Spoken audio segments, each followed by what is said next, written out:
कल हमने कहां तक किया था इसमें?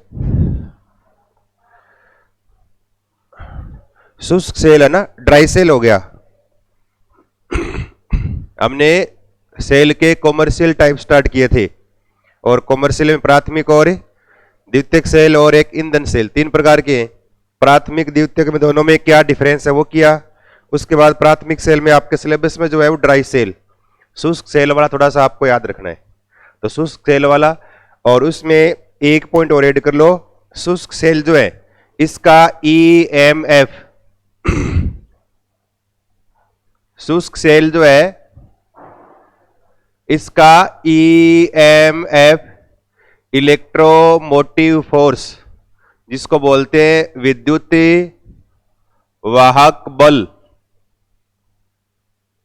EMF या इलेक्ट्रोमोटिव फोर्स या विद्युत वाहक बल कितना होता है? 1.5 वोल्ट। ये याद रखना आपको। शुष्क सेल का विद्युत वाहक बल का मान 1.5 वोल्ट होता है। कल लिखवा दिया था ये? हाँ, तो लिख लेना, इसमें ऐड कर लेना। शुष्क सेल का विद्युत वाहक बल का मान 1.5 वोल्ट।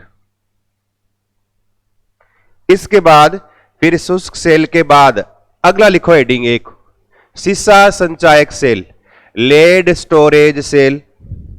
अगला लिखो सीसा संचायक सेल,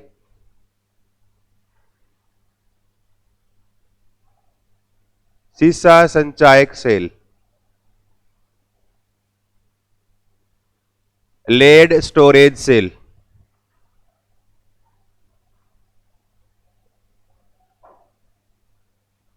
सीसा संचायक सेल, और इस सीसा संचायक सेल में क्या करना आपको, छोटा सा इसका एक डायग्राम ध्यान रखना है बस।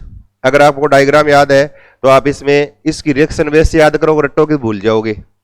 इस डायग्राम से आप आराम से अपने हिसाब से लिख सकते हो।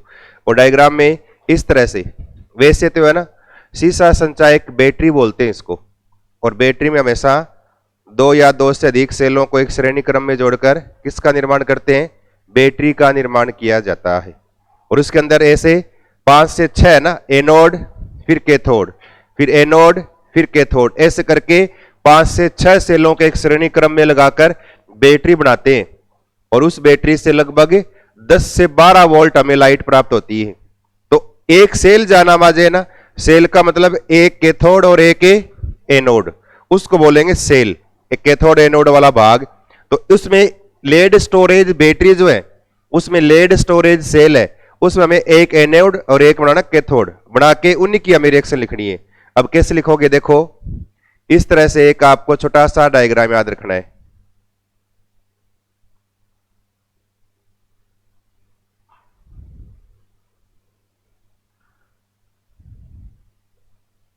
और इसके अंदर 2 इलेक्ट्रोड लगे रहते हैं।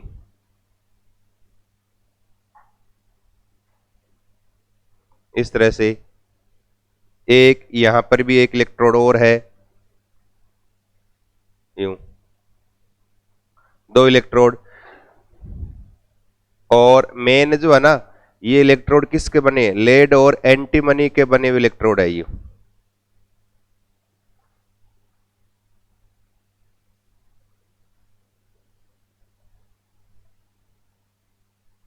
इस तरह से लेड एंटीमनी PbSb, इसके बने हुए इलेक्ट्रोड है यूं। तो ऐसे PbSb। अब एक बीच में कॉलम थोड़ा खाली छोड़ना है, एक बॉक्स ये PbSb, इस तरह से PbSb, PbSb, लेड और एंटीमनी के बने इलेक्ट्रोड, दोनों साइडों में करना है ऐसे ही, PbSb, यू PbSb। तो लेड और एंटीमनी के बने 2 इलेक्ट्रोड, इस तरह से PbSb, लेड और एंटीमनी के बने इलेक्ट्रोड है। अब 2 इलेक्ट्रोड जो है ना, अब एक इलेक्ट्रोड के लेड और एंटीमनी के बीच बीच में लेड भरा रहता है, ओनली लेड Pb, और एक में भरा रहेगा लेड ऑक्साइड PbO2, एक में भर देंगे बीच बीच में Pb, इस तरह से। तो एक के बीच में Pb और एक के बीच में लगाना है PbO2, इस तरह से। अच्छा, दो लगातार लिख दिए गए ये।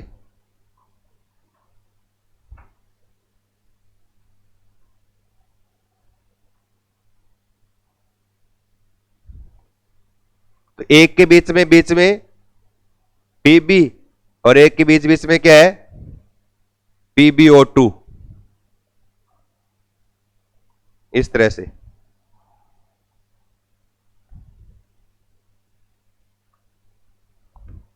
तो एक के बीच में Pb और एक के बीच में PbO2 भरा रहता है। और जिस इलेक्ट्रोड के बीच में Pb भरा है ना, लेड एंटीमनी वाले इलेक्ट्रोड के बीच में Pb भरा है, उसको बोलते एनोड। क्या बोलेंगे इसको?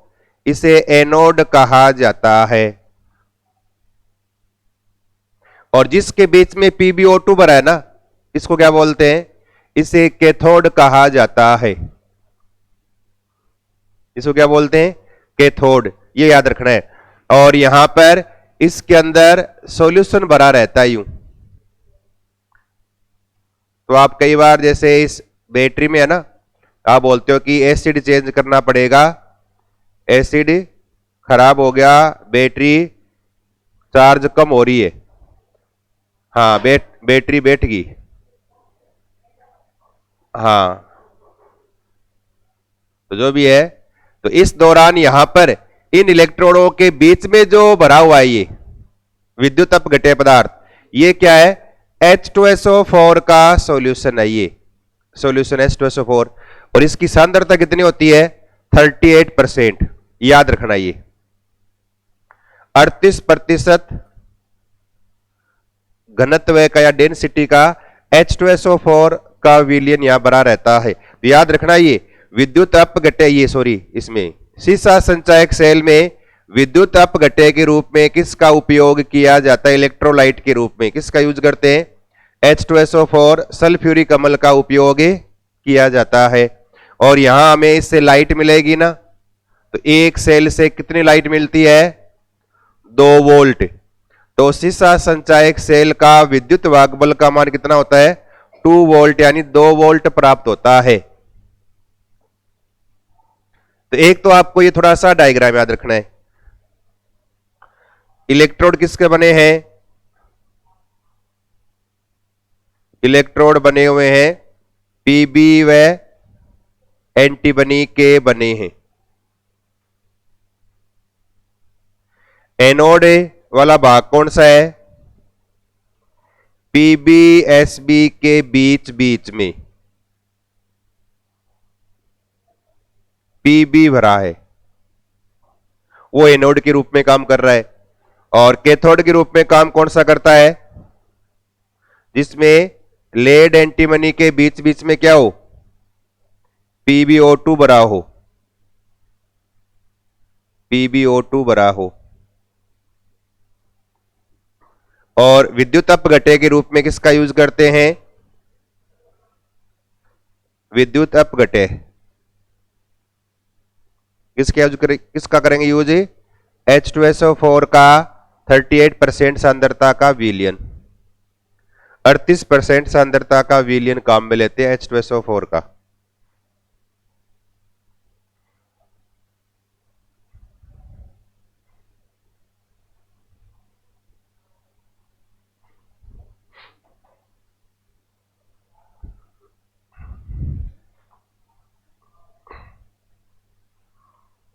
लिख लिया? अब देखो इसमें एनोड वाली रिएक्शन और कैथोड वाली रिएक्शन कैसे होगी, और वो ही हमें याद करनी है। किताबों में मिलेगी ना आपको सारी रिएक्शन में लिखी हुई मिलेगी यूं, एनोड वाली पूरी रिएक्शन एक साथ लिखी हुई, कैथोड वाली पूरी रिएक्शन एक साथ लिखी हुई। वैसे याद करोगे भूल जाओगे। अब देखो याद कैसे करोगे? एनोड वाला पार्ट जो है ना, एनोड वाला भाग, अब एनोड में क्या करना है? कौन सा भाग एनोड के रूप में काम कर रहा है? PbSb के बीच में लेड है ये, तो लेड क्या करेगा? Pb, अब एनोड पे होता क्या है? ऑक्सीडेशन, इलेक्ट्रॉन का बाहर निकलना। तो Pb क्या करेगा? इलेक्ट्रॉन को बाहर निकालेगा। ये बीच में Pb है ये, और इलेक्ट्रॉन बाहर निकालते ही आयन बनेगा, और आयन हमेशा क्या है, सॉल्यूशन में रहते हैं विलियन में, इलेक्ट्रोड के ऊपर नहीं रहेंगी। तो आयन तुरंत क्या है, Pb+2 बनाएगा और ये इस विलियन में आ जाएगा यहां।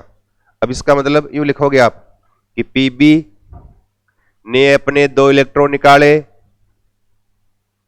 इस तरह से, यूं तो हो गया ना ये एनोड पर।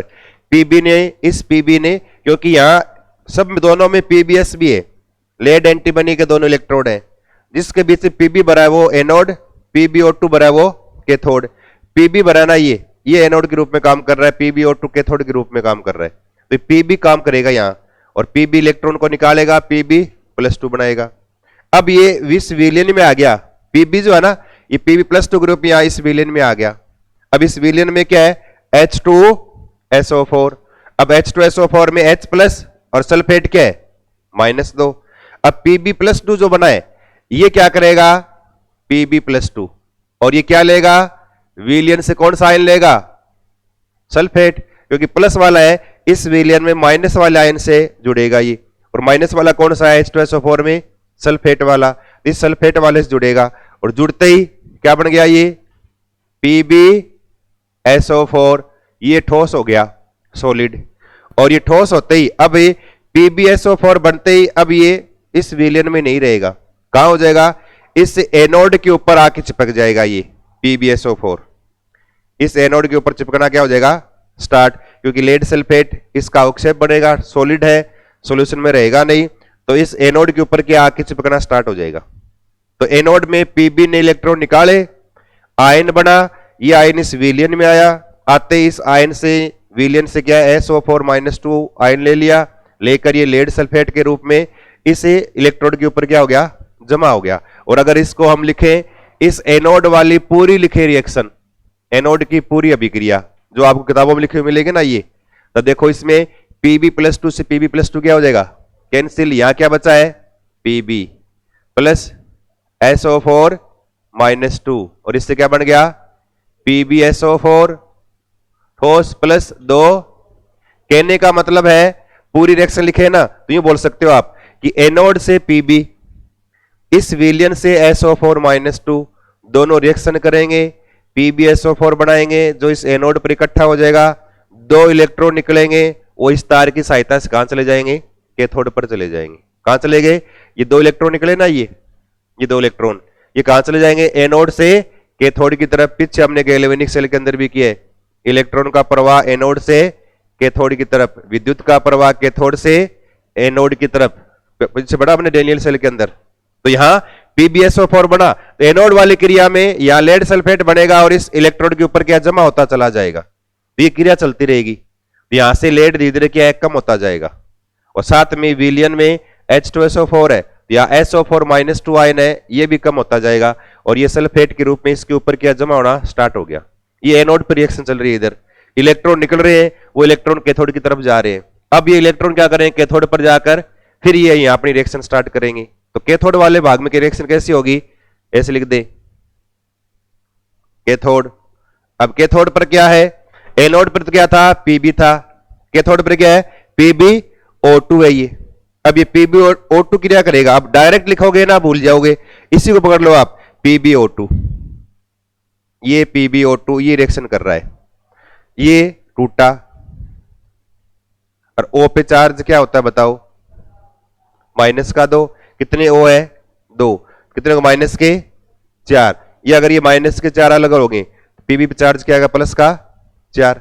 इसका मतलब इसको यूं तोड़ दूं मैं, Pb+4, 2O -2, एक ही बात है ना, O के 2 -2, Pb क्या हो गए, +4, ये तो है टोटल उदासीन।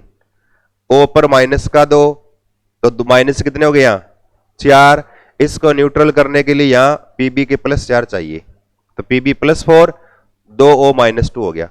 अब Pb+4 बना ना, ये लेगा क्या, इस एनोड से आए हुए इलेक्ट्रॉन को, तो Pb+4 क्या करेगा, एनोड से कितने इलेक्ट्रॉन आए, कितने आए, 2, ये 2 ले लेगा, ये लेते क्या बन गया, Pb+2 बन गया। ये इधर भी Pb+4 से 2 इलेक्ट्रॉन लिए इसने एनोड वाले भाग से, लेते ही Pb+2 बन गया।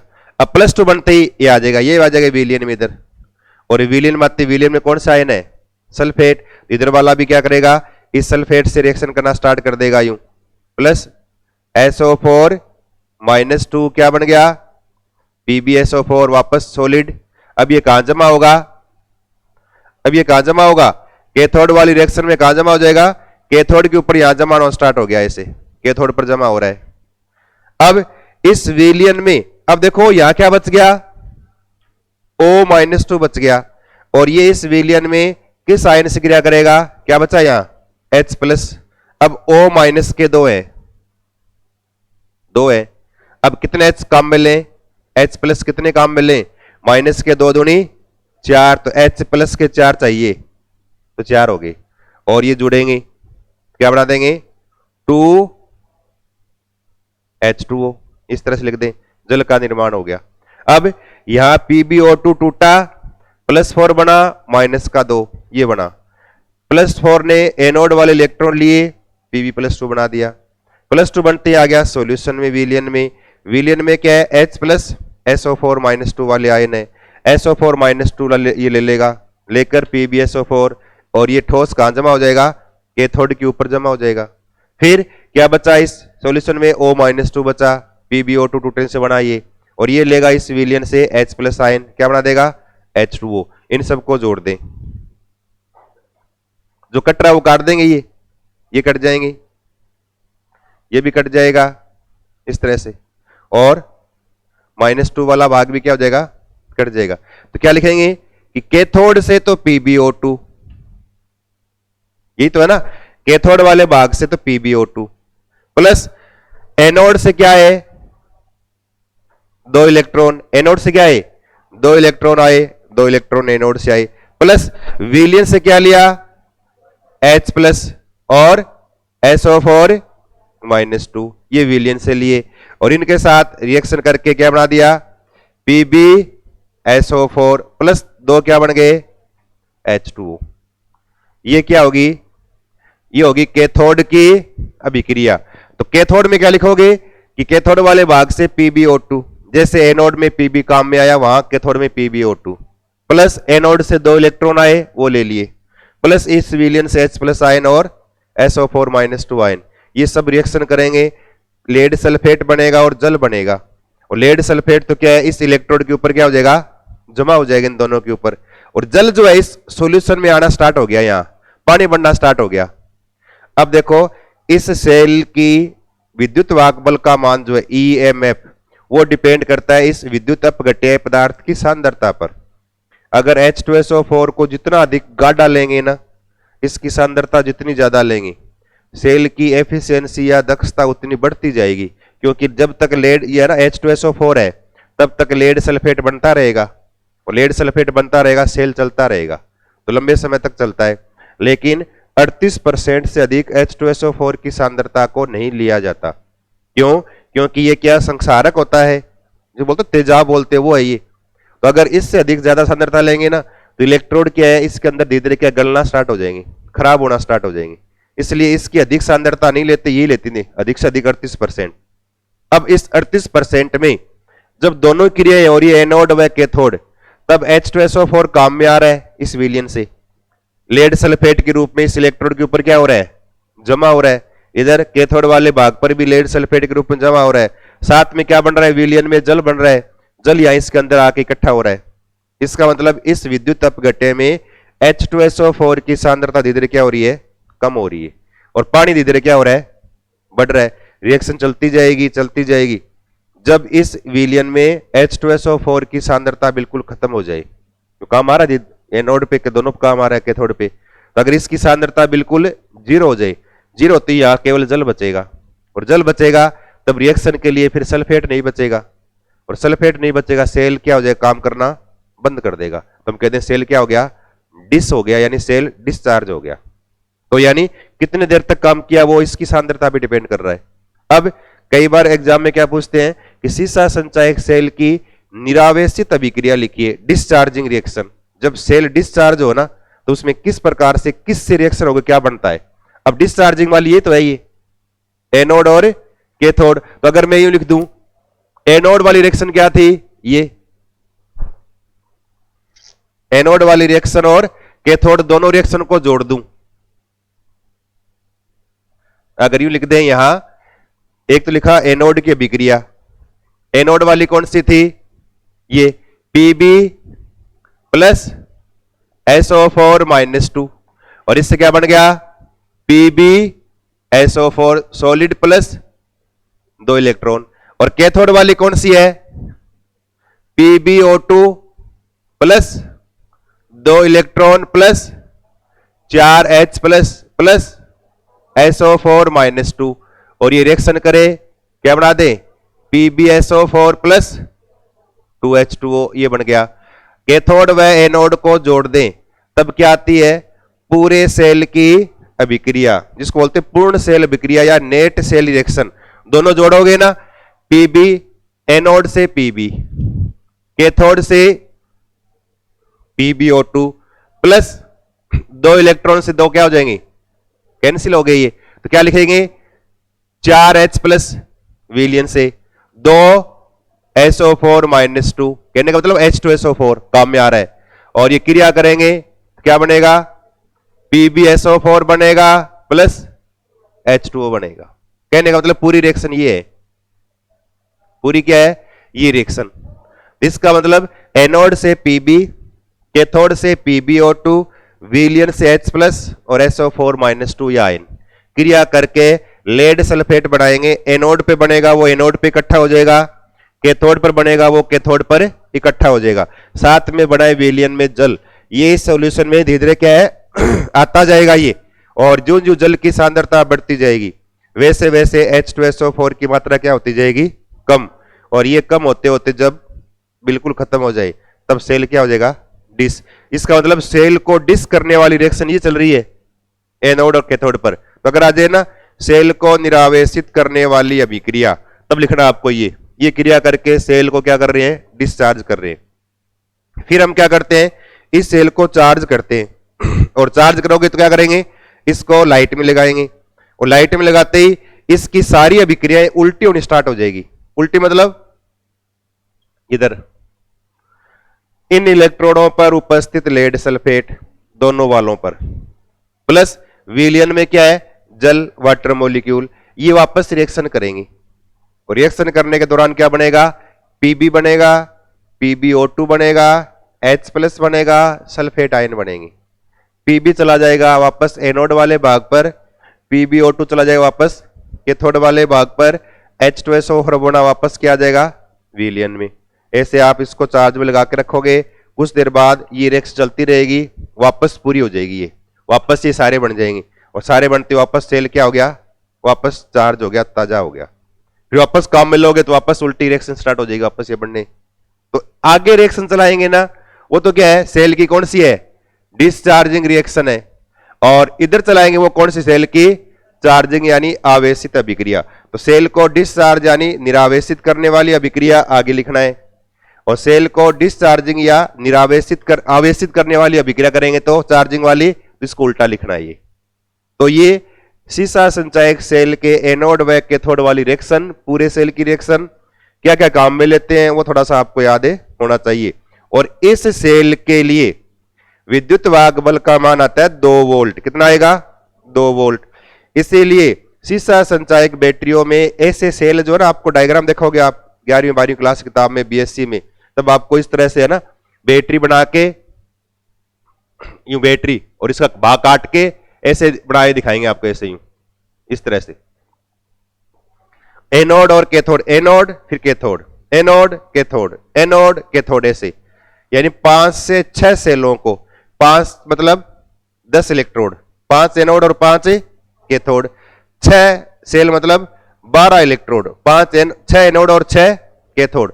तो ऐसे एक अल्टरनेट कैथोड एनोड लगा के और ऐसे 5 से 6 सेल ऐसे इनको श्रेणी क्रम में जोड़ देते हैं, और श्रेणी क्रम में जोड़ेंगे तो एक सेल से 2 वोल्ट प्राप्त होता है। तो 5 से कितना होगा 10 वोल्ट, और अगर 6 जोड़ देंगे तो कितना है 12 वोल्ट। तो इन सीसा संचायक सेलों को श्रेणी क्रम में जोड़कर हम 10 से 12 वोल्ट विद्युत वाहक बल प्राप्त कर सकते हैं। किससे? इस सीसा संचायक सेल से। अब इसकी एक कमी है, और कमी क्या है उसको बोलते हैं सल्फेटीकरण। इसकी कमी क्या है वो याद रखना, एक सल्फेटीकरण क्रिया होती है। सल्फेटीकरण मतलब जब रिएक्शन हुई ना, तो इस रिएक्शन के दौरान इलेक्ट्रोडों पर क्या बना, लेड सल्फेट बना। अब ये लेड सल्फेट जब सेल को आप चार्ज करना स्टार्ट करते हैं तो वापस ये लेड सल्फेट आवेशित यानी चार्ज होना स्टार्ट होता है। तो लेड सल्फेट क्रिया करता है इस यानी इसके अंदर जल से, जल और लेड सल्फेट क्रिया करके क्या बनाएंगे, Pb PbO2 H plus SO4 minus 2 वापस अपने स्थान पे आ गए। लेकिन जब सेल को आपने एक बार काम में लिया तो कुछ लेड सल्फेट इलेक्ट्रोड पे जमा हो गया, इधर भी जमा हो गया। जब आपने चार्ज किया तो हो सकता है कि थोड़ा 1-2% लेड सल्फेट उस इलेक्ट्रोड के ऊपर चिपका रह गया, वापस वो चार्ज नहीं हुआ। फिर दोबारा आपने काम में लिया, फिर लेड सल्फेट इसके ऊपर चिपक गया, फिर उसको आपने चार्ज किया, अब की बार फिर 1-2% इसके ऊपर लेड सल्फेट और चिपका रह गया काम में, यानी उसका वापस चार्ज नहीं हुआ। इस तरह से बार बार क्रिया होने से लेड सल्फेट के इलेक्ट्रोड के ऊपर क्या जमा होना स्टार्ट हो जाता है। पूरे लेड सल्फेट का चार्जिंग या आवेशन नहीं होता, इसलिए लेड सल्फेट के लगातार जमा होने से इलेक्ट्रोड के धीरे धीरे खराब होने लगते हैं, इनकी क्षमता कम होने लगती है। और इस प्रकार से लेड सल्फेट का इलेक्ट्रोडों पर जमा होना, इस क्रिया को क्या बोलते हैं, सल्फेटीकरण। सल्फेट का जमा होना सल्फेटीकरण कहलाता है।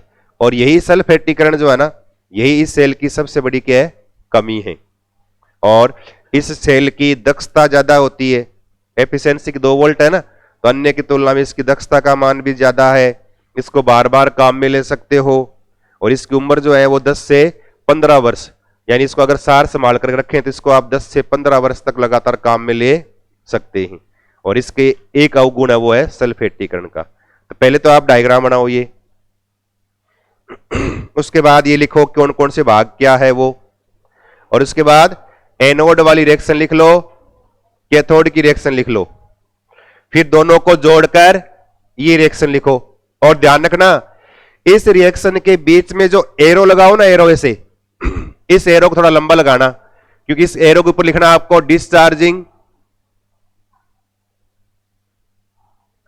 और इसका उल्टा लिखना वो करना है चार्जिंग।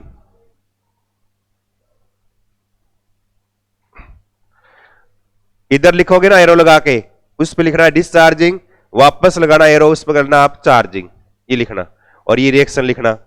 और चार्जिंग और डिस्चार्जिंग की रिएक्शन आपको याद रखनी है, पेपर में पूछ लेते हैं ये, जल्दी लिखो।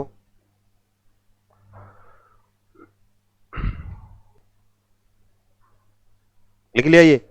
और इसके बाद फिर नीचे अलग से एक पॉइंट लिखो, और लिखो सीसा संचायक सेल का विद्युत वाहक बल EMF, सीसा संचायक सेल का विद्युत वाहक बल EMF इलेक्ट्रोमोटिव फोर्स या विवा बल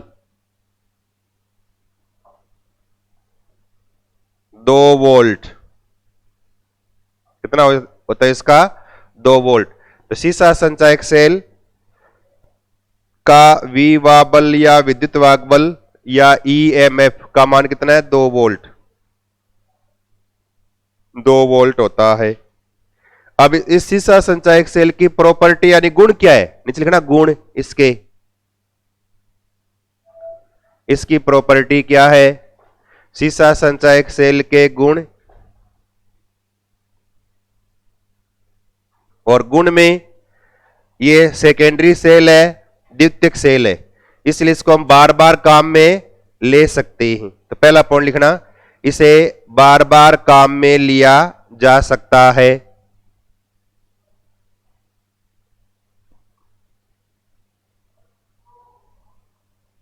बार बार काम में लिया जा सकता है, इसे बार बार काम में लिया जा सकता है। दूसरा गुण लिखो सेकंड, और इसकी उम्र क्या है, ज्यादा होती है, इसको लगभग 10 से 15 साल तक काम में ले सकते हैं। तो एक पॉइंट और लिखो दूसरा, यह अधिक समय तक काम में लिया जा सकता है, अधिक समय तक काम में लिया जा सकता है।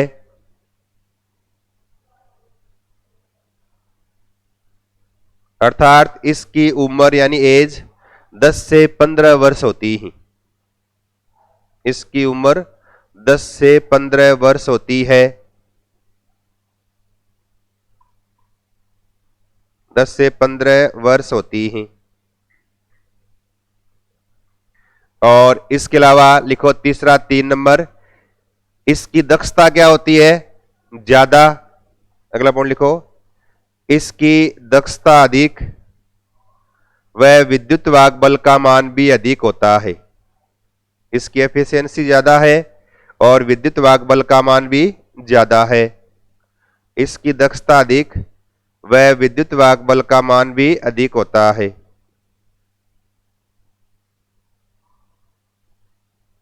अधिक है।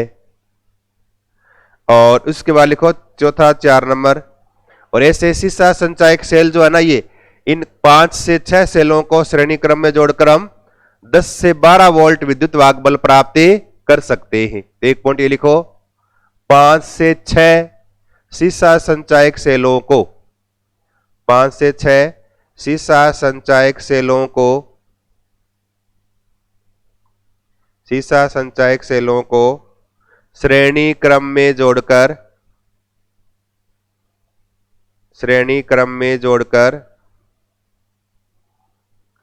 10 से 12 वोल्ट, 10 से 12 वोल्ट विद्युत वाहक बल प्राप्त किया जा सकता है। 10 से 12 वोल्ट विद्युत वाहक बल प्राप्त किया जा सकता है। और इसी के नीचे अलग से छोटा सा एक पॉइंट देखो, इसी के नीचे सल्फेटीकरण यानी सल्फोनेशन, सल्फेटीकरण। और सल्फेटीकरण है क्या कि सेल अभिक्रिया के दौरान एनोड और कैथोड पर क्या बना है? Lead sulphate. जब इसको चार्ज करते हैं तो पूरा यानी पूर्ण लेड सल्फेट का आवेशन या चार्जिंग नहीं हो पाता, कुछ इस इलेक्ट्रोड पर क्या है? जमा रह जाता है, जिससे धीरे धीरे इलेक्ट्रोड क्या है? खराब होते जाएंगे। इस सेल की दक्षता क्या होती जाएगी? कम। इसको बोलते हैं सल्फेट का जमा होना, सल्फेटीकरण। तो इसमें एक लाइन लिख लो सल्फेटीकरण लिख के, और इसमें लिखना सेल अभिक्रिया के दौरान, सेल अभिक्रिया के दौरान एनोड व कैथोड पर, सेल अभिक्रिया के दौरान एनोड व कैथोड पर लेड सल्फेट जमा होता जाता है, लेड सल्फेट जमा होता जाता है। सेल अभिक्रिया के दौरान एनोड व कैथोड पर लेड सल्फेट जमा होता जाता है। जब सेल को, जब सेल को, जब सेल को पुनः चार्ज किया जाता है, जब सेल को पुनः चार्ज किया जाता है तो संपूर्ण लेड सल्फेट का, तो संपूर्ण लेड सल्फेट का आवेशन यानी चार्जिंग, आवेशन नहीं हो पाता, यानी चार्ज नहीं हो पाता, आवेशन नहीं हो पाता, जिसके कारण, जिसके कारण इलेक्ट्रोड पर लेड सल्फेट जमा रह जाता है, इलेक्ट्रोड पर लेड सल्फेट जमा रह जाता है।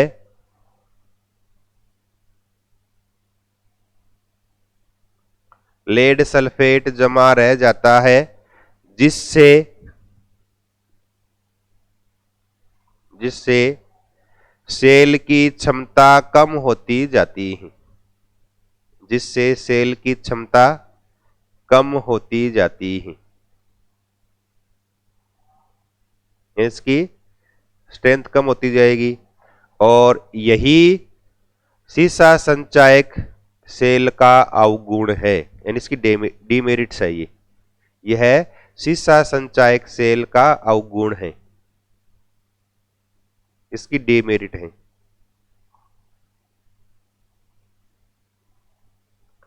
अब इसके अलावा कई बार जनरल साइंस में दो क्वेश्चन आते हैं सीसा संचायक बैटरी या सेल पर, और क्वेश्चन क्या पूछते हैं, उस क्वेश्चन में सीसा संचायक पूरा नाम लिखा हुआ नहीं आता, सिर्फ नाम क्या लिखा होता है कि संचायक बैटरियों में, सीसा नाम लिखा हुआ नहीं आएगा, क्या आएगा, स्टोरेज बैटरी। संचायक बैटरियों में किस धातु का उपयोग किया जाता है, तब किसका नाम लिखना आपको, किसका यूज करते हैं, लेड का उपयोग करते हैं।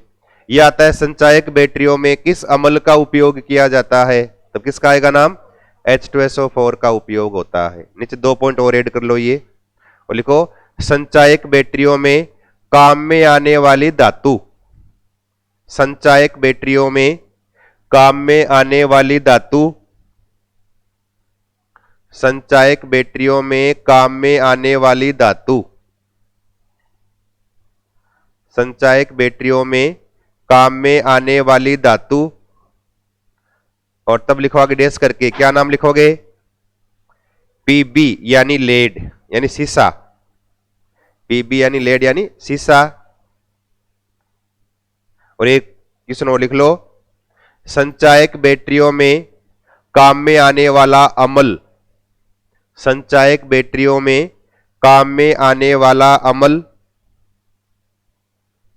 काम में आने वाला अम्ल, तब क्या लिखोगे, H2SO4 यानी सल्फ्यूरिक एसिड, सल्फ्यूरिक अम्ल, सल्फ्यूरिक एसिड या सल्फ्यूरिक अम्ल। तो दो तो आपको सेल ये याद रखनी है, एक तो गया ड्राई सेल और एक क्या हो गया, सीसा संचायक सेल या लेड स्टोरेज सेल हो गया ये, ठीक है ना। इसके बाद लिखो तीसरा थर्ड, और थर्ड लिखो फ्यूल सेल या ईंधन सेल, लिखो ईंधन सेल। हेलो, अगला लिखना है इसमें ईंधन सेल, फ्यूल सेल। तो सीसा संचायक सेल या सीसा संचायक बैटरी आ जाए ना, तब आपको इसमें इतनी चीजें आपको आनी चाहिए, इसकी एनोड वाली रिएक्शन, कैथोड वाली, चार्जिंग अभिक्रिया और डिस्चार्जिंग अभिक्रिया। ये तो था सेकेंडरी सेल। और ड्राई सेल क्या था, प्राइमरी यानी प्राथमिक सेल। और इसके बाद सेल का व्यवसायिक प्रकार है उसमें तीसरा, और तीसरा कौन सा है, फ्यूल सेल यानी ईंधन सेल। तो अगला लिखो फ्यूल सेल यानी ईंधन सेल।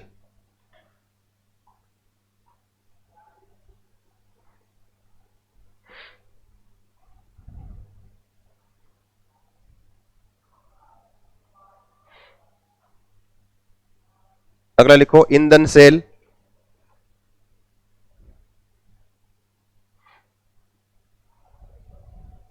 या फ्यूल सेल, ईंधन सेल या फ्यूल सेल। अब देखो इसका नाम ईंधन सेल क्यों है, क्योंकि अन्य जो हमने सेल किए है ना, प्राथमिक सेल की है ड्राई सेल, द्वितीयक सेल की आपने जैसे सीसा संचायक बैटरी की है, उनके अंदर आपने रासायनिक पदार्थ जो भर दिया वो इसके अंदर फिक्स है। अब जब वो केमिकल या जो रासायनिक पदार्थ है जब खत्म हो जाएगा तो सेल भी क्या हो जाएगा, काम करना बंद कर देगा। तो हमने कहा कि प्राइमरी में तो इसको हम चार्ज नहीं कर सकते, तब उसको फेंक देते, लेकिन सेकेंडरी में क्या है, एक बार जब पूरा पदार्थ खत्म हो गया तो सेल डिस हो गया, उसको हमने वापस इसको चार्ज किया, लेकिन उसको चार्ज करके बार बार काम में ले सकते हो, लेकिन उसको हम लगातार क्या है, जैसे अगर मान लो कोई सेल 1 घंटे चल रहा है तो लगातार 1 घंटे चलेगा, उसके बाद फिर उसको आपको वापस चार्ज करना पड़ेगा, रुकना पड़ेगा। लेकिन उसको आप अगर चाहो कि 5 घंटे लगातार काम में ले लें, 15 घंटे लगातार काम में ले लें, तो वो हम उस द्वितीयक सेल से नहीं कर सकते। लेकिन ईंधन सेल जो है ना, इससे हम ये कर सकते हैं। तो यहां पर रासायनिक पदार्थ जो है वो फिक्स नहीं होता, जो ईंधन 2 इलेक्ट्रोड लगा देंगे और 2 इलेक्ट्रोड लगा के उसके ऊपर ईंधन पास करेंगे, और जो ईंधन काम में लेंगे ना इस सेल के दौरान, उसी सेल का उस ईंधन के हिसाब से उसका नाम हो जाएगा। जैसे हाइड्रोजन गैस काम में लेंगे, ऑक्सीजन गैस काम में लेंगे, तब सेल का नाम क्या हो जाएगा, H2O2 सेल का हो जाएगा। क्या हो गया, बैठ जाओ। तो इसका नाम क्या हो जाएगा, H2O2 सेल हो जाएगा। अगर हमने हाइड्रोजन काम में लिया, O2 काम में लिया, तो उसका नाम H2O2 सेल हो गया। अगर हम मेथेन काम में ले रहे हैं, ऑक्सीजन काम में ले रहे हैं, तो मेथेन ऑक्सीजन सेल हो गया। तो जो ईंधन काम में लेंगे उसी हिसाब से सेल का नाम हो जाएगा। और जब तक आप इस इलेक्ट्रोडों पर गैस पास करते जाओगे, इधर से एनोड से पास कर रहे हो गैस, इधर कैथोड से, और हम यहां पढ़ेंगे H2O2 सेल आपके सिलेबस में, hydrogen oxygen cell, H2O2 cell. तो क्या करेंगे, एक एनोड वाले भाग से H2 गैस पाइप से पास करते जाएंगे, कैथोड वाले भाग से O2 गैस को पाइप से पास करते जाएंगे। और जब तक इस इलेक्ट्रोडों पर गैस मिलती रहेगी तब तक इस सेल से हमें विद्युत धारा भी प्राप्त होती रहेगी। और जब तक गैस खत्म नहीं होगी तब तक ये चलता रहेगा। इसलिए अंतरिक्ष यान जो होते हैं ना, उनके अंदर इसी प्रकार के सेल की व्यवस्था होती है। तो वहां पर क्या है, ईंधन को पैक करके और सेलों के ऊपर क्या है, भेजते रहते हैं लगातार 1 साल तक, 2 साल तक, 6 महीने तक। और जब तक ईंधन मिलता रहेगा तब तक सेल काम करता रहेगा। और उस सेल से क्या है, फिर जो भी यहाँ यान भेजे गए उनके सारे उपकरण क्या है, सारे उस सेल से काम करते रहेंगे। तो ईंधन सेल में लगातार काम करने वाला सेल है। और दूसरा, फ्यूल काम में ले रहे हो। अब हमने सीसा संचायक बैटरी की, तो वहां पर क्या है, रासायनिक पदार्थ H2SO4 था। अगर सेल खराब हो गया, हमने फेंक दिया तो सल्फ्यूरिक एसिड मिट्टी मिल गया या कहीं मिल गया कचरे वगैरह में, तो मिट्टी की अम्लीयता बढ़ा देगा, यानी मृदा प्रदूषण हो जाएगा। इसी प्रकार से आपने ड्राई सेल काम में लिया, उसमें इलेक्ट्रोड वगैरह थे, MnO2 कार्बन था, अमोनियम क्लोराइड, जिंक क्लोराइड, सारे रासायनिक पदार्थ थे। अगर उसको फेंकोगे तब भी क्या होगा, मृदा प्रदूषण हो जाएगा। लेकिन यहां पर जो है ना, ईंधन सेल में हम करेंगे H2 और O2 काम में लेंगे, तो उनके बीच रिएक्शन होगी, H2O2 से क्या बनेगा, जल बनेगा, पानी। और पानी अंतरिक्ष में पीने में काम में ले लेंगे। इसका मतलब पीने के लिए पानी मिल रहा है और एनर्जी मिल रही है, और कोई ऐसा रासायनिक पदार्थ का निर्माण भी नहीं हो रहा। इसलिए इस सेल को बोलते हैं प्रदूषण रहित सेल भी कहा जाता है, यानी इससे कोई भी पोल्यूशन नहीं होता है। तो इस ईंधन सेल में हमें कौन कौन सी चीजें याद रखनी है, कौन कौन सी बातें याद रखनी है, वो करना है। और इसके अंदर हमें कौन सा सेल करना है, H2O2 सेल। H2O2 सेल को हम काम में लेते हैं। अब देखो H2O2 सेल में इसका छोटा सा डायग्राम बनाना है पहले हमें, और उस डायग्राम के हिसाब से हमें पूरी रिएक्शन लिखनी है। कैसे लिखोगे, अब देखो इस तरह से H2O2 सेल में, अब सेल में कितने इलेक्ट्रोड होते हैं, सेल में कितने इलेक्ट्रोड होंगे, 2। हमेशा एक सेल में 2 इलेक्ट्रोड होते हैं, तो यहां पर भी 2 होंगे। इस तरह से 2 इलेक्ट्रोड लगा देते हैं।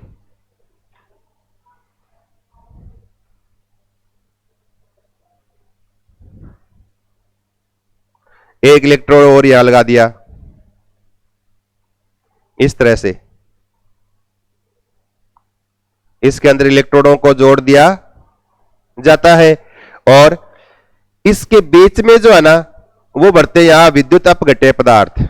और विद्युत अपघट्य पदार्थ के रूप में कोई क्षार भी काम में ले सकते हो और अम्ल भी काम में ले सकते हो। तो अम्लीय अभिक्रिया अलग होती है, क्षार में रिएक्शन क्या होती है, इसकी अलग होती है। तो जैसे हमने ले लिया, यहां क्षार ले लिया, मान लो यहां भर दिया हमने KOH, क्या भर दिया, यहां KOH भर दिया, इस तरह से। और यहां से इधर गैस भेज रहे हैं और इधर से भी गैस भेज रहे हैं। जैसे इधर से हमने H2 गैस भेजी, जैसे इधर से हमने क्या भेजी, O2 गैस भेजी, इस तरह से।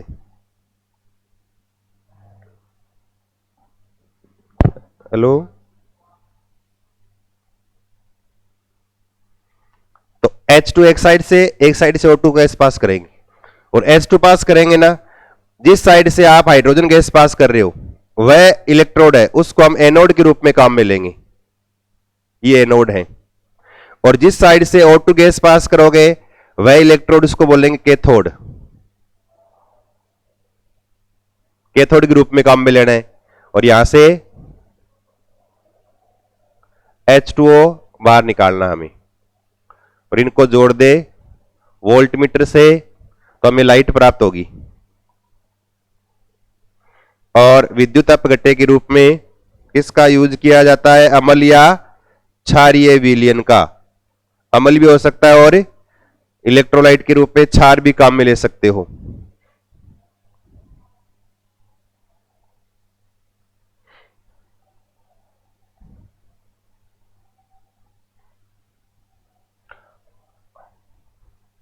लिख लिया।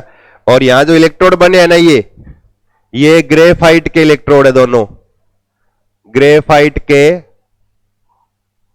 पूरस यानी सेरेंदर, सेरेंदर इलेक्ट्रोड है, ये सेरेंदर इलेक्ट्रोड है, जिनके बीच बीच में प्लेटिनम भरा रहता है।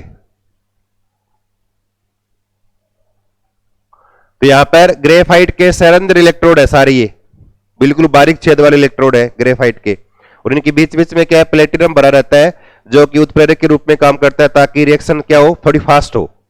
उत्प्रेरक के रूप में प्लेटिनम को इसमें काम में लिया जाता है। और यहां पर विद्युत अपघट्य के रूप में किसका यूज करते हैं, विद्युत अपघट्य के रूप में, विद्युत अपघट्य के रूप में किसका, अम्लीय या क्षारीय विलयन काम में लेते हैं। एसिडिक और बेसिक सॉल्यूशन कोई भी हो।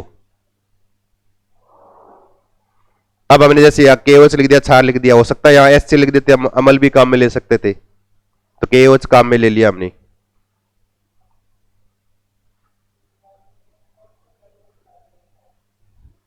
पोर्स, ग्रेफाइट के पोर्स इलेक्ट्रोड, सेरेंदर इलेक्ट्रोड, बारीक छेद वाले इलेक्ट्रोड है। अब ये जो है ना इलेक्ट्रोड, इसके एक साइड से हम H2 गैस पास कर रहे हैं, इस इलेक्ट्रोड को भेज रहे हैं लगातार हल्की हल्की, इधर से O2 गैस पास कर रहे हैं। जिस साइड से H2 गैस पास करें उस इलेक्ट्रोड को किस रूप में काम में लेते हैं, एनोड के रूप में। और जिस साइड से आप O2 गैस पास कर रहे हो इलेक्ट्रोड पे, यहां इस पे O2 गैस आ रही है, वह इलेक्ट्रोड किस रूप में काम करता है, कैथोड के रूप में काम करता है। अब देखो एनोड और कैथोड की रिएक्शन कैसे होगी, इसको आप इस डायग्राम से आसानी से याद कर सकते हो। आपने यहां से कौन सी गैस भेजी, H2 गैस, यहां से H2 गैस इस छिद्रों में से, और कहा ही इस विलयन के अंदर आए, और विलयन आने से पहले इस इलेक्ट्रोड पर क्या होगा, अब एनोड पे हमेशा क्या होता है, ऑक्सीडेशन, ऑक्सीकरण, इलेक्ट्रॉन का बाहर निकलना। तो H2 गैस क्या करेगी, इलेक्ट्रॉन को निकालेगी इस इलेक्ट्रोड पर, और इलेक्ट्रॉन निकलते H2 से क्या हो जाएगा, Ha+ आयन, और H+ आयन बनते कहां जाएंगे, वो इस विलयन में, KOH वाले विलयन में, और इलेक्ट्रॉन निकलेंगे वो कहां चले जाएंगे, इस तार से कैथोड की तरफ चले जाएंगे। इसका मतलब यूं लिख दें, हाइड्रोजन गैस के दो अणु इस प्रकार से 4H+, 4 इलेक्ट्रॉन निकाले बाहर, और वो क्या है, इस सेरेंदर तार की सहायता से कहां चले गए, कैथोड पर। अब H+ बने ना, H+, ये H+ क्या करेंगे, कहां जाएंगे, इस इलेक्ट्रोड से अब इस विलयन में आ जाएंगे, क्योंकि आयन बनते, आयन हमेशा विलयन में रहते हैं, या इस सॉल्यूशन में आ गए। अब H+ आते ही विलयन में, विलयन में कौन से आयन है, K+ और OH, तो H+ किससे जुड़ेगा, OH- से। अब यहां इस विलयन में 4 H+ आयन आए, और 4 क्या ले लिए, OH- ले लिए सॉल्यूशन से, क्या बन गया, 4 क्या बन गया, H2O जल बन गया। पूरी जोड़ दे, एनोड की पूरी रिएक्शन आ जाएगी, 4H से कट गई ये। तो कहने का मतलब है हाइड्रोजन से H2 गैस, ये तो है, इधर है ना हाइड्रोजन, इस ये वाली H2 गैस एनोड वाले भाग से, प्लस विलयन से OH-, तो विलयन से OH-, और ये जुड़े और क्या बना दें, 4H2O+ 4 इलेक्ट्रॉन, यानी इस क्रिया में जल के 4 अणु बने, प्लस इलेक्ट्रॉन निकले, इलेक्ट्रॉन चले गए एनोड से किधर, कैथोड की तरफ, और जल के अणु बने ये वो यहां रह गए, इस विलयन में पानी आना शुरू हो गया, और इस पानी को हम बाहर निकालते जाएंगे। अब कैथोड है, कैथोड वाले भाग से कैथोड लिखें। अब कैथोड पर कौन सी गैस आ रही है, O2, तो यानी O2 गैस, प्लस क्या है, एनोड से क्या है, 4 इलेक्ट्रॉन, एनोड से क्या है, इधर कैथोड पर 4 इलेक्ट्रॉन आए हैं, ये वाले जो एनोड पे निकले वो कैथोड पे पहुंचे, यहां 4 इलेक्ट्रॉन, प्लस जो एनोड से 4 जल के अणु बने, जितना पानी बना एनोड पर उसका आधा पानी कैथोड पर वापस काम आ जाएगा, और आधा बचेगा उसको हम बाहर निकाल लेंगे। तो 4 बने तो कितने काम में आएंगे, 2H2O, इसको मैं ऐसे लिख दूं 2H2O को, H O H, H O H, यही तो है। 4 इलेक्ट्रॉन है, 2 क्या है, ओ है। अब 4 इलेक्ट्रॉन मतलब अगर यहां 1 इलेक्ट्रॉन, 2, 3, 4, अब मैं ओ को यहां जोड़ दूं, ओ एच ओ एच, कितने ओ एच हो गए, 4, और 4 इलेक्ट्रॉन, 1 1 1 1, कितने हो गए, 4 ओ एच माइनस, यानी वापस क्रिया करेगा, और 4 क्या बन गया, ओ एच माइनस, कैथोड की अभिक्रिया। कहने का मतलब है वापस जल का आधा अणु काम में आया, और इस क्रिया में स्टार्टिंग में, अब देखो सीसा संचायक सेल में विद्युत अपघट्य H2SO4 लगातार काम में आता चला गया। जब पूरा खत्म हो गया ना, तो सेल क्या हो गया, बंद हो गया, यानी एक बार बीच में डिस्टर्बेंस आ गया, सेल बंद हो गया, वापस चार्ज करना पड़ेगा, फिर चलेगा वो। या ड्राई सेल में देखा कि जितना भी था विद्युत अपघट्य काम में आ गया, उसके बाद सेल डिस हो गया, उसको चार्ज दोबारा नहीं कर सकते, हमने उसको फेंक दिया, काम का नहीं रहा। लेकिन द्वितीयक सेल को हमने चार्ज कर लिया, थोड़ा सा बीच में गैप आ गया चार्जिंग के दौरान। लेकिन ईंधन सेल में क्या हुआ, अब देखो जितना विद्युत अपघट्य एनोड पर काम में आया ना 4 OH माइनस, उतना वापस कहां बन गया, कैथोड पर बन गया वापस OH माइनस। तो मतलब जितना इसमें आपने विद्युत अपघट्य डाला है उतना ही पड़ा रहेगा, कम नहीं होगा वो। तो एनोड पर काम में आया, उतना वापस क्या बन जाएगा, कैथोड पर ये इतना ही रहेगा, कम नहीं होगा। लगातार ये गैसें भेजते रहो। अब ये नहीं है कि आप गैसें भेज रहे हो, अगर ये नहीं बनता तो कुछ समय बाद विद्युत अपघट्य खत्म हो जाता, खत्म होने के बाद गैस भेजते रहो, लाइट बनेगी नहीं, वापस आपको फिर चेंज करना पड़ता विद्युत अपघट्य, और चेंज करते तो वापस वही द्वितीयक सेल वाली कंडीशन आगे रुकना पड़ता, रोक के उसमें विद्युत अपघट्य डालते, उसके बाद सेल दोबारा चार्ज चालू होता। तो मतलब ये लगातार अनवरत चलता रहे, कंटिन्यू, यानी रुके नहीं। उसके लिए विद्युत अपघट्य का यहां रहना जरूरी है, और यहां रहने के लिए इसको जितना काम में आए वापस उतना बढ़ना जरूरी है। तो एनोड पर विद्युत अपघट्य जितना काम में आया ये, उतना कैथोड पर क्या हो गया, वापस बन गया ये। तो विद्युत अपघट्य की सांद्रता में कोई परिवर्तन नहीं आता, ये बना रहता है। और H2 और O2 गैस आपके पास बहुत है, लगातार आप भेजते रहो, और लगातार भेजते रहेंगे तो एनोड पर ये रिएक्शन, कैथोड पर ये अभिक्रिया होती रहेगी। साथ में हमारे पास क्या बचे, 2 क्या बच गए, जल के अणु। यहां 4 बने थे, 2 काम में आए हैं, क्या बच गए, 2 जल के अणु बच गए, और ये 2 जल के अणु बाहर निकाल लेंगे, और बिल्कुल शुद्ध जल है, पीने के अंदर काम में लिया जा सकता है। अब कैसे, देखो अगर हम एनोड व कैथोड की रिएक्शन जोड़े, एनोड वाली रिएक्शन कौन सी थी, ये 2H2 प्लस 4OH माइनस, और क्या बन गया 4H2O प्लस 4 इलेक्ट्रॉन। कैथोड वाली रिएक्शन कौन सी है, ये O2 plus 4 electron plus 2H2O, और इससे क्या बन गया 4OH माइनस। दोनों को जोड़ दें तो 4 इलेक्ट्रॉन 4 क्या हो गए, कैंसिल, 2 जल के अणु कैंसिल हो गए, 2 बच गए। यहां OH भी क्या हो गए, कैंसिल हो गए, तो क्या बच गया 2H2 प्लस O2, और इससे क्या बन गया 2H2O। मतलब इधर से भेजिए आपने हाइड्रोजन गैस, इधर से भेजिए O2 गैस, आपको लाइट मिलती रहेगी, साथ में जल बन रहा है, ये पीने के अंदर काम में आ जाएगा। तो कहने का मतलब है इस सेल को जब तक आप गैस भेजते रहेंगे तब तक ये कंटिन्यूस लगातार काम करता रहेगा। तो अनवरत लगातार चलने वाला सेल है ये, और बीच में रुकता नहीं है ये। और कोई भी हानिकारक पदार्थ का निर्माण इस रिएक्शन के दौरान नहीं होता, जल बनता जो हमारे पीने के अंदर काम में लिया जा सकता है। तो है क्या ये, एनोड वाली रिएक्शन लिखो, कैथोड वाली लिख लो, दोनों को जोड़ दो, जोड़ने के बाद नेट सेल रिएक्शन, पूर्ण सेल अभिक्रिया या पूरे सेल की अभिक्रिया, वो लिख लो, जल्दी करो।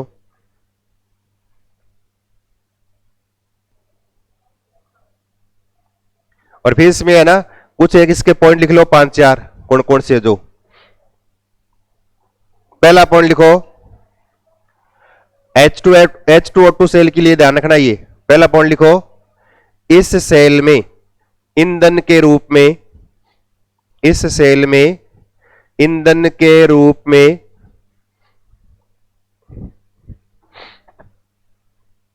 ईंधन के रूप में H2 व O2 गैस का उपयोग किया जाता है।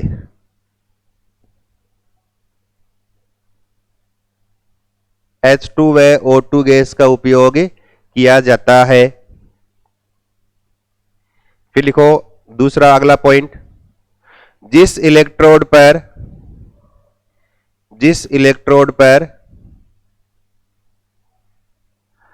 H2 गैस को प्रवाहित किया जाता है, जिस इलेक्ट्रोड पर H2 गैस को प्रवाहित किया जाता है वह एनोड,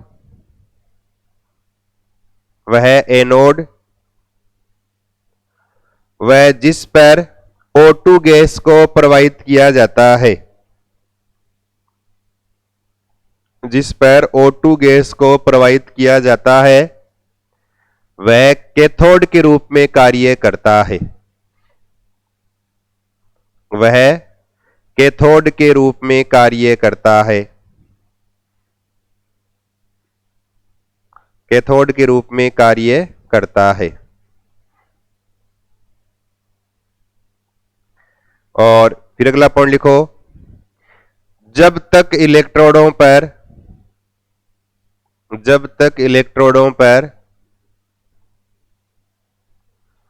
गैस को प्रवाहित किया जाता है, इलेक्ट्रोडों पर गैस को प्रवाहित किया जाता है,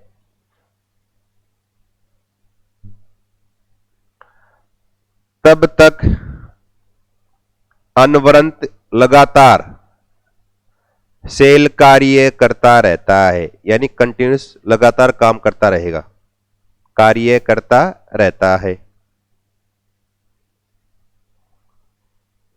और फिर अगला पॉइंट लिखो, इस सेल में सेल अभिक्रिया के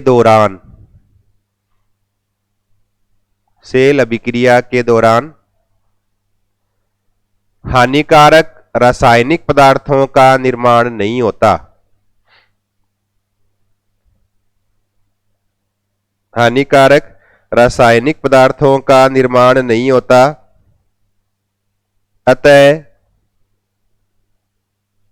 अतः यह एक प्रदूषण रहित सेल है।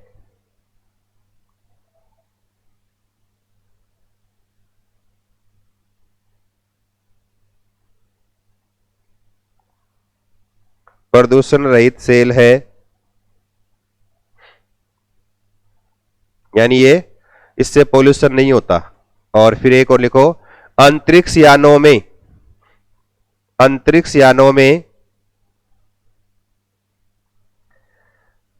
विद्युत स्रोत के रूप में, यानी इलेक्ट्रिक सोर्स के रूप में, विद्युत स्रोत के रूप में ईंधन सेल का उपयोग ही किया जाता है।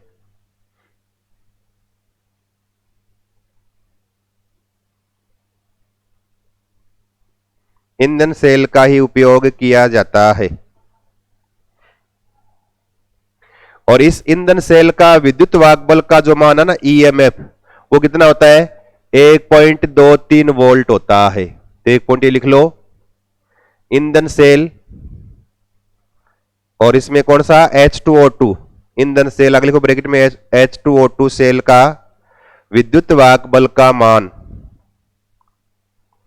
विद्युत वाहक बल का मान 1.23 वोल्ट प्राप्त होता है। 1.23 वोल्ट प्राप्त होता है। तो यहां पे आपका ये ईंधन सेल पूरा हो गया। ये तो फ्यूल सेल में आपको H2O2 सेल का उपयोग करना है, इसी को आपको, और यही रिएक्शन आपको ध्यान रखनी है। तो अगर आपको डायग्राम बनाना आता है ना, ये इसमें क्या है, फिर आपको इसी डायग्राम से H2 गैस इधर गई, H+ बने, इलेक्ट्रॉन निकले, H+ इस विलियन में OH- से जुड़ जाएगा तो H2 बना लेगा, जोड़ दो, एनोड की रिएक्शन आ गई, कैथोड में इधर O2 गैस पास की, ऑक्सीजन गैस, एनोड से इलेक्ट्रॉन आए तो इलेक्ट्रॉन O2 और इलेक्ट्रॉन प्लस जल जुड़कर वापस OH- का निर्माण कर लेंगे। तो एनोड पर क्षार काम में आया बेस, कैथोड वापस क्या हो गया? बन गया। तो विद्युत अपघट्य की सांद्रता में कोई चेंज नहीं आया। और इस दौरान क्या है, इलेक्ट्रिसिटी या लाइट मिलेगी, उसका हम लगातार यूज करते रहेंगे। H2O2 रिएक्शन करके जल का निर्माण करेंगे, और अंतरिक्ष में इस जल का उपयोग पीने के पानी के रूप में भी कर सकते हैं। और साथ में हमें लाइट मिले, कितनी मिलेगी? 1.23 वोल्ट विद्युत वाहक बल इस सेल का हमें प्राप्त होता है। अब इस सेल में है ना, हम थोड़े थोड़े दो और पढ़ने हैं। एक तो निकल कैडमियम सेल के बारे में थोड़ा सा इंट्रोडक्शन, एक मरकरी सेल जो है ना, घड़ियों में डालते हैं, छोटे छोटे सेल आते हैं मरकरी सेल, उसमें कैसी रिएक्शन होती है थोड़ी सी वो करनी है। उसके बाद आपके सेल के कॉमर्शियल टाइप खत्म हो जाएंगे, सेल के व्यवसायिक प्रकार, प्राइमरी और सेकेंडरी और फ्यूल सेल। उसके बाद अगले वाला टॉपिक स्टार्ट करेंगे चालकता यानी कंडक्टेंस क्या होती है, उसमें तुल्यांकी चालकता, मोलर चालकता, है ना। इसके अलावा इसमें 3 प्रकार की विशिष्ट चालकता पढ़ेंगे, उसमें कैसे कौन कौन से इसको कारक प्रभावित करते हैं, एग्जाम में इसमें क्वेश्चन कैसे पूछते हैं वो करेंगे, ठीक है ना।